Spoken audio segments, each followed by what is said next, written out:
안녕하세요. 문사탄 문서연 선생님입니다.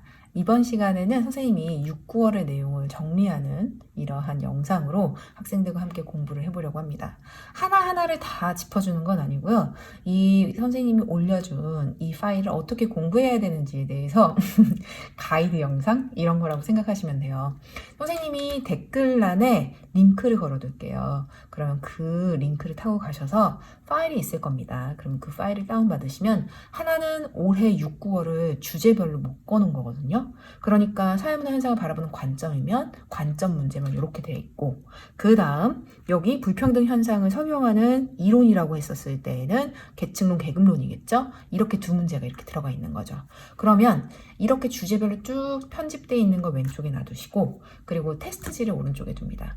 선생님 같은 경우는 이걸 하나하나 뭐 체크를 하고 이렇다라기보단 이런 내용을 이렇게 공부하면 돼 라고 알려주려고 하다 보니까 답이 있는 걸로 프린트를 했어요. 학생들이 필요에 따라 답이 없는 프린트를 뽑으셔도 되고, 답이 이렇게 체크되어 있는 걸 뽑으셔서, 전 개인적으로 이걸 더 좋아합니다. 이렇게 가리면 이게 테스트잖아. 그래서 사회 문제의 발생의 원인 설명해? 이거 전부 단데? 나랑 맞네? 이런 식으로 말이죠. 이게 훨씬 더 빠르거든요.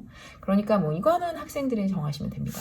자, 이제 사회문화라는 이 과목, 선생님 같은 경우는 0단원부터 구분합니다. 나란 사회문화 현상을 바라보는 관점에서 시작하죠. 사회문화 현상을 바라보는 관점에서 시작을 해서 사회문화 현상에 대한 탐구, 개인과 사회 구조, 문화, 사회 불평등 현상, 여러 가지 사회 제도, 사회 변동, 그리고 표 분석으로 구분합니다. 그러니 0단원부터 7단원까지의 모든 내용을 한번 쭉 보면서 총정리를 한다고 생각하시면 됩니다.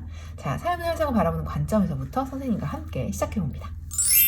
여기서 뭐 굳이 어렵진 않아요. 특히 사회문화는 표 분석이 다기 때문에.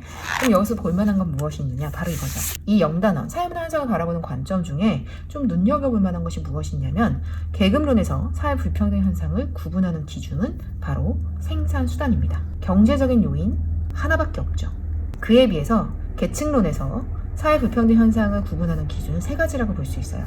경제적 요인은 재산, 사회적 요인은 위신, 그리고 정치적 요인은 권력이 있습니다. 재산 같은 경우엔 계급이 발생하고, 위신에 따라 사회의 지위 집단이 구분됩니다. 그리고 권력에 따라 파당이 나뉘게 되죠. 이건 평가원에서 엄청 자주 나오는 내용이에요. 아주 여러 번 나왔던 문제입니다. 2016학년도 6월 평가원에서도 재산의 차이는 계급을, 권력의 차이는 파당을, 위신의 차이는 지위 집단을, 이런 식으로 다 구분을 했고, 또다시 이런 내용들을 변형하여서 또 문제를 출제합니다. 그러니 이 내용은 꼭 알고 가셨으면 좋겠어요.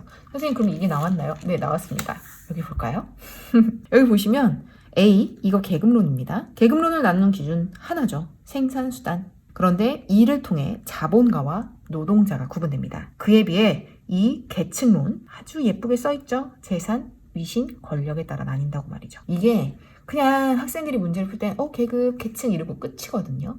그런데 이런 세밀한 내용까지도 전부 다 보고 가는 게 선생님의 이 분석서의 목표입니다. 왜냐하면 평가원은 자가 반복을 하거든요. 그런데 이런 내용들을 다 알고 가면 시험장에서 되게 익숙하게 느껴지실 거예요. 자, 그리고 이제 이 다음 일탈이론에서 눈여겨볼 만한 내용은 사회적 긴장으로 인해 청소년이 느끼는 좌절감이 비행으로 연결되는 과정을 중시한다. 은근히 이걸 낙인이라고 고르는 학생들이 있어요. 그런데 이건 목적과 수단의 괴리 아노미, 즉 머튼의 아노미입니다. 선생님, 이게 어디 나왔나요? 라고 하면 바로 올해 9월 모평에 나왔습니다. 일탈행동이 문화적인 목표와 적합한 수단 사이에 괴리가 존재할 때 발생한다? 머튼의 아노미죠. 이제 애기들은 이것만 보고 밑에를 안 본 거야. 근데 봐봐.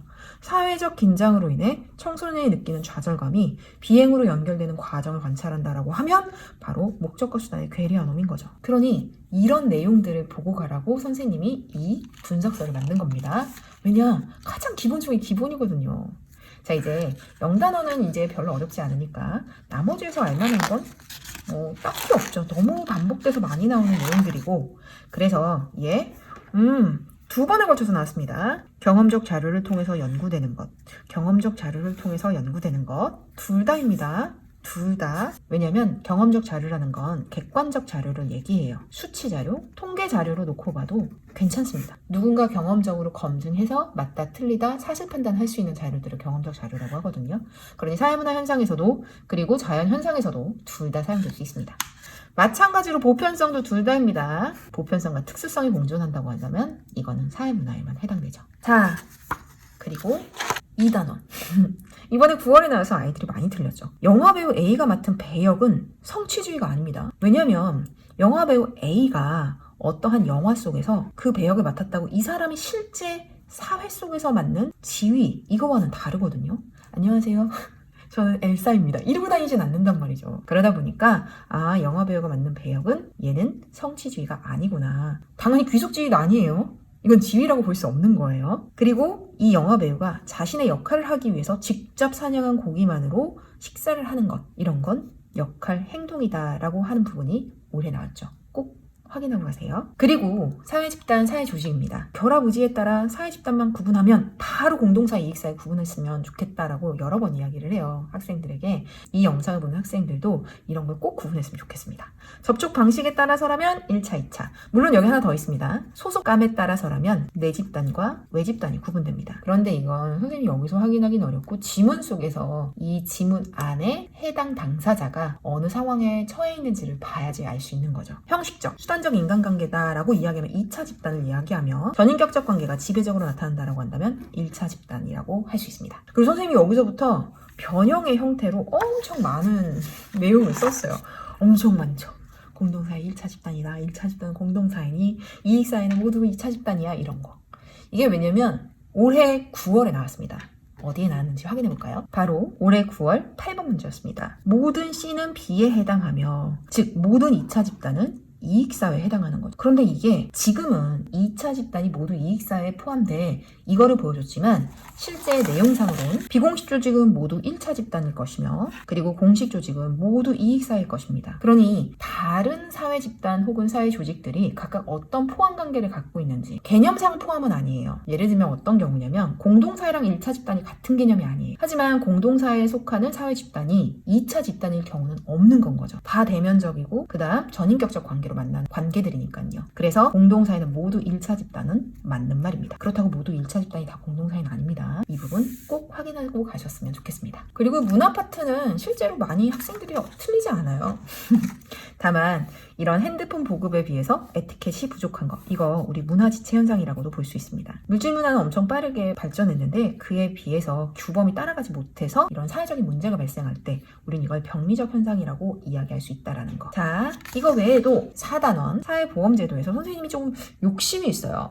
어떤 욕심이냐면 제발 사회보험 종류 좀 알고 가라고. 국민건강보험, 국민연금제도, 고용보험제도, 산업재해 보상보험. 이건 워낙에 안 나와요. 그러니까 이건 안 해도 돼. 실제로는. 그런데 바로 이겁니다. 노인장기 요양보험. 왜냐면 학생들이 은근히 장기요양급여 나오면 헷갈려 하더라고요. 아예 외우면 돼요. 우리나라의 사회보험이 5가지밖에 없기 때문에 장기요양급여, 장기요양보험, 이거 사회보험이구나 라고 아셨으면 좋겠습니다. 그리고 선생님이 여기에는 없지만 기출문제에도 있었고 올해 수능 특강에 또 나온 이야기가 하나 있어요. 뭐냐면 공공부조의 하나입니다. 의료급여제도라는 게 있어요. 이거는 가난한 사람들에게 이런 삶의 여건이 안 되는 일정 요건에 충족하는 사람들에게 의료 혜택을 제공하는 공공부조입니다. 근데 의료급여? 라는 이 용어를 자체를 알고 있어야 돼요. 이게 독립적으로 공공부조니 사회보험이니라고 물어봐서 이게 나온 적이 있었거든요. 좀 오래전 문제긴 하지만 2013학년도 모평이었습니다. 그냥 이건 의료급여 제도라고 던져줬어. 근데 이게 사회보험인지 공공부조인지 모르면 풀 수가 없는 거예요. 근데 이게 올해 수능 특강에도 나왔단 말이죠. 그러니 의료급여 제도, 공공부조구나 라는 거 아시고 가셨으면 좋겠습니다. 그리고 빈곤이 나왔죠.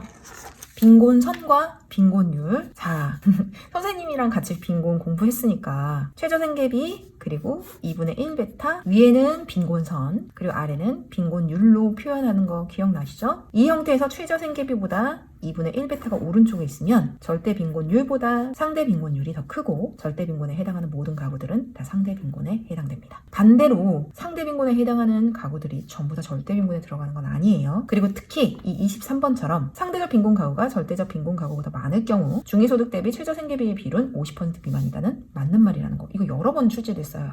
그리고 이 부분 혹시 헷갈리면 선생님이 영상 중에 이거 빈곤선 빈곤율 아마 한 지난주인가 선생님이 업로드된 게 있을 거예요. 그거 확인해 보시면 됩니다. 그리고 5단원 대중매체의 유형을 구분하는 파트죠.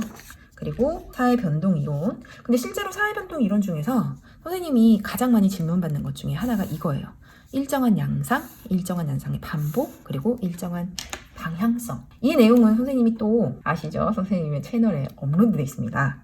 일정한 양상을 지닌다라면 둘 다지만 반복된다면 순환론, 그리고 일정한 방향을 이야기할 땐 진화론만 해당됩니다. 근대화 이론 중에서 진화론에 근거한 근대화 이론은 근대화론이지만 그렇다고 종속이론이 순환론에 근거한 건 아닙니다. 아무것도 해당되지 않는다는 거. 오히려 종속이론 같은 경우는 갈등론과 연결되어 있어요. 이 개념 꼭 아셨으면 좋겠습니다. 미발전 상태, 저발전 상태 구분하는 것도 필요합니다. 자, 이제 마지막 다품종 사회, 소품종 사회, 그리고 얘네들의 순서들 쭉 한 번씩 보시면 됩니다. 특히 가정 인터의 분리 정도와 결합 정도 헷갈리라고 이렇게 섞어서 내니까 학생들 꼭 구분하세요. 그리고 드디어 표분석입니다. 선생님이 아주 여러 번 이야기했지만 비율, 절대치, 증가율의 개념으로 다 귀결돼요. 그러니 무엇이 분모값, 무엇이 분자값, 그리고 절대치 비교할 수 있는지 없는지 이 개념을 가장 근간으로 깔고 가셔야 됩니다. 물론 그 안에 비율, 전체 비율, 전체 파트 각각 비율, 증가율, 앞서부터 오가다 이렇게 선생님이 유형화 나눴지만 결국은 비율, 절대치, 증가율이 다라는 거. 계층 이동 문제고, 그리고 선생님이 여기에 하나 더 넣은 건 올해 9월에 나왔습니다. 가설 검증 문제예요. 이 가설 검증 같은 경우는 가설을 주어주고 자료를 주죠. 그리고 이 주어진 자료를 통해 가설을 검증할 수 있는지에 대한 여부입니다. 독립변수, 종속변수 구분하고 얘네들 확인할 수 있는지 하나하나 꼼꼼히 따져보셔야 됩니다. 특히 여기에서는 분모분의 분자 설정까지도 연결되어서 문제가 출제된 케이스이기 때문에 옛날 기출 문제들 이런 거 한 번씩 보고 가시면 좋을 겁니다. 그리고 아까 말씀드렸던 것처럼 본인 혼자 이런 주제별의 이런 내용들이 하나하나 무엇을 얘기하는지를 보고 가셔야 돼요. 그러니 6월에 이렇게 나왔던 게 이렇게도 나왔구나. 주로 공식적 규범의 통제. 이거 2차 집단이잖아. 이건 1차 집단이네. 이런 식으로 말이죠. 자, 이렇게 해서 6, 9월 분석 어떻게 해야 되는지 강의가 모두 끝났습니다. 다음 시간 선생님이 이제 진짜 한 달 남았는데 약속한 게 있었어요. 최대 최소 비교하는 거 꼭 올려드리도록 하겠습니다. 다음 시간 더 좋은 영상을 가지고 찾아뵙도록 하겠습니다. 안녕. 다음에 또 만나요.